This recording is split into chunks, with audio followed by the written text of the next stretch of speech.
According to वास्तुशास्त्र घरामध्ये cut नसायला पाहिजेत, पण मुंबई पुण्यासारख्या सिटीमध्ये हे कसं आपण अवॉइड करू शकतो? सो प्रॅक्टिकली यावरती विचार करणं आवश्यक आहे. काही कट्स आता आपण इथे पाहणार आहोत. काही शेप्स असे असतात की जे आपण अवॉइड करू शकतो, तर काही शेप्स असे असतात की जे आपल्यासाठी प्रॉस्परस ठरतात.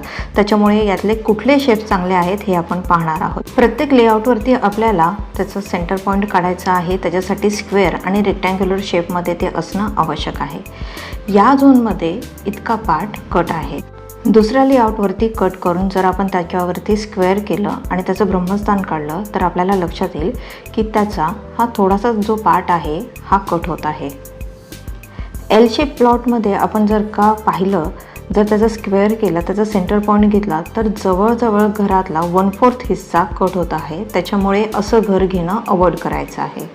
स्क्वेअर शेप प्लॉट हा वास्तुशास्त्रानुसार नेहमी प्रॉस्परस मानला जातो, कारण त्याच्यामध्ये 16 झोन ब्रह्मस्थान हे ॲक्वायर होतात.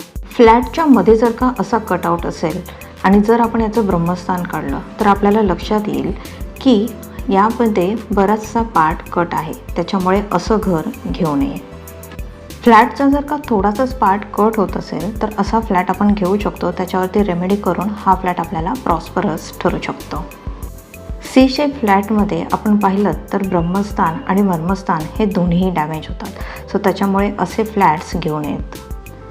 जर फ्लॅट एक्सटेंडेड पोर्शनमध्ये आहेत तरीसुद्धा यामध्ये खूप सारे कट्स आहेत. त्याच्यामुळे आपण पाहतोय की घरातला खूप सारा हिस्सा कट आहे. त्याच्यामुळे असेही फ्लॅट्स घेणे टाळलं पाहिजे.